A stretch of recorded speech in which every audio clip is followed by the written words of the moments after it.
you are welcome to the Baby Doll Show. Every Tuesday we gather here, non-stop. We have never disappointed once because you know you'll be here to listen to us.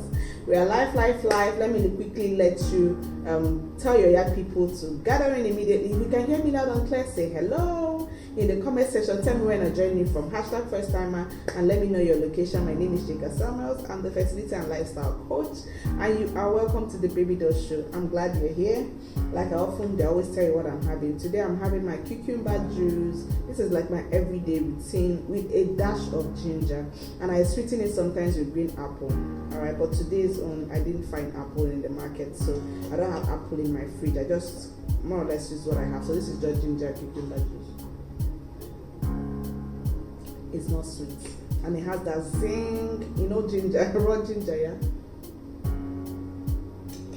But I love it.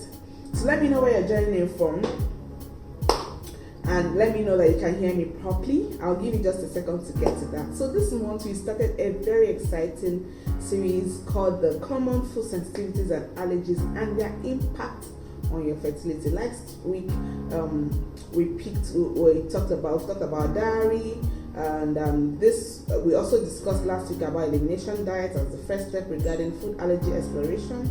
It's just the act of simply adjusting your diet to replace the offending culprit foods instead of just going through the wild long goose chase that food allergy test. I really don't believe in that. Can take you on without having done the initial groundwork. So exploring that elimination diet, like I thought last week, is a very quick way to know if you have food sensitivities and to pick which ingredient is causing the bloating and the allergy symptoms that you're having, and just eliminate it and replace it with healthier alternatives. My name is Shika Sameli. If you're joining us for the first time, and you are welcome to the Baby Doll Show. Let me know where you're joining from and say hello. Click the wow face or the wow button in the comment below. So in the case of the clients and the people that we see in our coaching programs, two worst offenders in our modern day diet are gluten and dairy. I discussed last week how dairy can keep you infertile in the first episode of this series, and today I'm picking on gluten. Gluten is a protein found in wheat, barley, rye, and products made from this grain such as pasta, cereals, crackers, bread, all other baked foods. If I sound like I've taken everything in your diet, then you're in big problem. It's also found in soya sauce, pasta, flour-based products. By the way, if you're trying to get off flour products, arrowroot is a gluten-free alternative to flour. Nice tip you've got there. So gluten is often found also in salad dressing, processed salad dressing, store-bought. You found in your candy bars, in your fresh fries, in your beer. Oh my gosh, it's found in everything processed, trust me. So going gluten-free means reading a lot of label. Remember, when you choose unprocessed food, there is no label. There is no label in this one. The problem with gluten is that many people do not tolerate it well, and they don't know. Even for people that seem, okay, gluten contributes to leaky gut, which then causes inflammation and increases the person's susceptibility to autoimmune diseases, allergies, heart diseases, cancer, diabetes, name it. When all people eat gluten, they produce a protein called the zonulin. This metabolite breaks down the mucous lining of the intestine to cause leaky gut. Consequently, gluten is bad for everyone, and is especially bad for people with celiac disease, non-celiac gluten sensitivities, and other conditions on the autoimmune spectrum. It's also said that about 1% of the population have celiac disease, and this is double historical rates and seems to be increasing recently from what I read in research. So people with celiac disease have autoimmune responses to gluten, which leads to intestinal destruction. Trust me, it does. It is diagnosed with blood work and intestinal biopsy. But celiac disease is an extreme serious autoimmune disease, and people with this disease need to be 100% vigilant in avoiding all exposure to gluten. Okay, and one important thing to know is that at least half of all celiac patients do not have gastrointestinal symptoms, so it's difficult to track for them. So some have anemia, some have headaches that never go infertility, and bone problems. Some are completely don't have symptoms. So the true rate of celiac disease may be 5 times higher than the current estimate that we read in research. And beyond this group, a much higher population of people are gluten sensitive, but they don't know it. And they are deploying deploying the elimination diet, which I shared last week. You will know if you are, very simply. And if you are, if ever you are, you may not have gluten antibodies, but will experience a wide range of symptoms when you eat gluten. And this could include irritable bowel syndrome, muscle and joint pain, headaches that never go away, eczema, name it, a whole lot. So you must be careful and aware when making transition to a healthier diet. I always tell people when they say they are eating healthy, I always tell them to be careful about this. So most people unfortunately end up replacing their ingredients with equally undesirable ones, such as I see people, they'll say, okay, I'm not eating fish, and they're not eating tetra-packed, processed, and store-bought products alternatives. These are chemical laden, these are pre-packed, they say it's gluten-free or dairy-free alternatives. The junk varieties that we find on the shelves of most supermarkets and health food stores. And these will not in the least benefit your fertility, trust me, or your chances of taking home a healthy baby. It will only cost you money and a lot of heartache and going around circle. I always tell people, don't use your money. Imagine if I bought a drink like this, a cucumber juice like this from store-bought. It won't be as bitter as the one I made in my home. So if you make the wrong choice while making this change, when making a healthy change, you won't get any of the benefits of avoiding these damaging foods that we're talking about.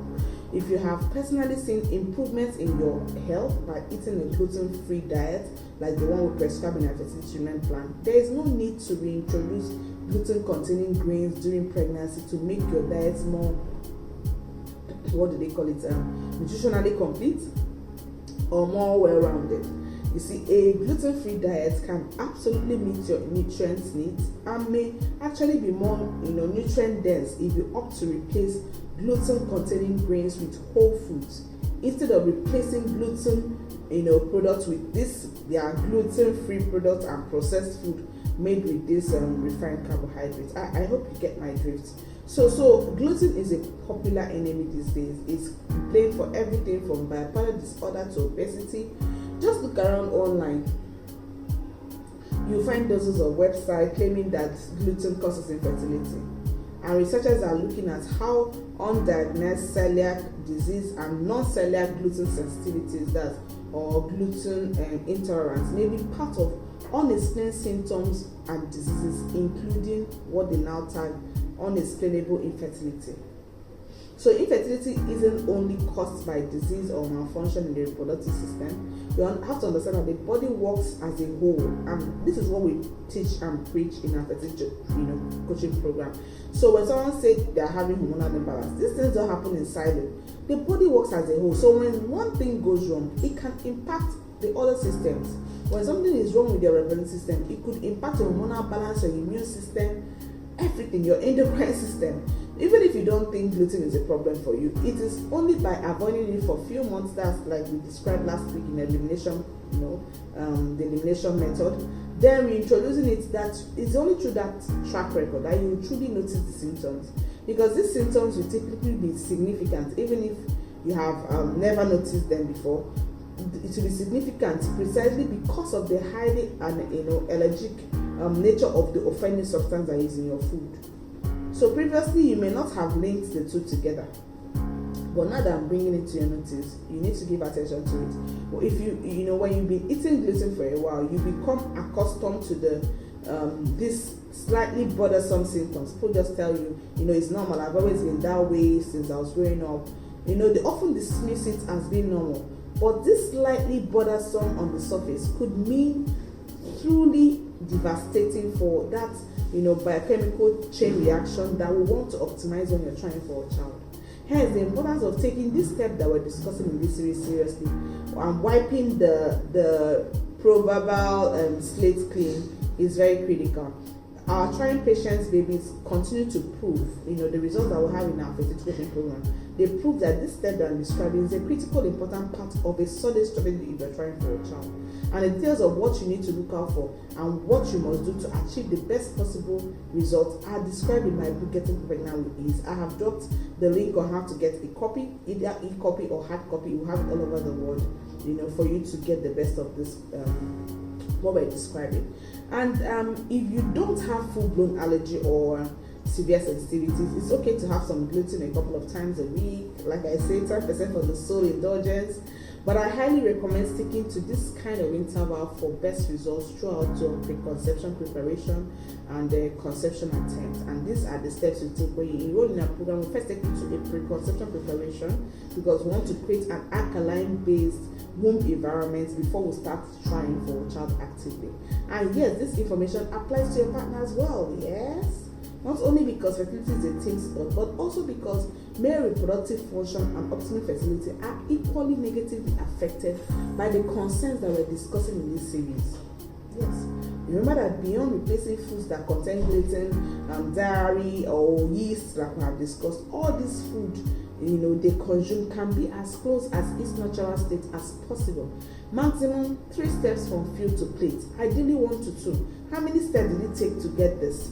Less than 2. I raw cucumber, I juiced it with the juice with the dash of ginger, and I have this in my glass because this will go a long way to ensure that the food you're consuming is real nourishment that your body will use as fuel and to renew itself, as well as to optimize your chances of taking home a healthy baby. In recent research, a gluten-free diet seemed to improve the male partner's fertility in a measurable way, bringing the sperm morphology, the sperm shape and numbers to normal. I read about a recent study that looked about a little over 200 women suffering from severe endometriosis related pelvic pain. All of these women were put on a gluten-free diet for about a year. After the year, they were asked to report back on their pain levels. 75 to 95% reported significantly, statistically significant improvement of their painful symptoms, and none reported increased pain. I hope you heard me. These women also reported improvement in other areas of their life, including their general health perception, physical functioning, vitality, and mental health. And this is something that I find very, very interesting. And researchers have also focused on a possible connection between gluten and diabetes, because you know that PCOS is a known risk factor for diabetes, especially for insulin resistance. Yeah, so the possible connection between gluten and diabetes may give us a hint of how gluten may impact those with PCOS. As the researchers of one study pointed out, when you compare the costs and potential adverse effects of a fertility treatment to the cost and the potential effect of going gluten-free, it could be a good plan for some couples, especially those who have symptoms of gastrointestinal symptoms and have also experienced failed previous fertility treatments. So if you're inflamed with fibroids, PCOS, endometriosis, listen up. Do you know that virtually all PCOS women have autoantibodies? And this is what we see in their blood works when we send them for their labs. Antibodies targeted at your own cells. And once you have autoantibodies, you're already at risk of developing a wide range of autoimmune diseases. Women with PCOS have a much higher rate of Hashimoto, grape diseases, lupus, than those that are not PCOS women. So you should do everything you can to reduce the risk of autoimmune diseases by giving attention to things that we're discussing in this series. And that includes removing gluten from your diet. You will not miss it. Trust me, if you make up your mind to, you wouldn't miss it, because gluten is scientifically proven to cause infertility. It's been scientifically proven to cause miscarriages and many other health problems for couples who have intolerance or sensitivities to this highly allergenic protein. The problem is that oftentimes this minor factor or this abnormality, the people call it a mild sensitivity to gluten, is not picked up on a part, your standard fertility workup. How many, fertility workup or blood works trace or track gluten. But this is the first.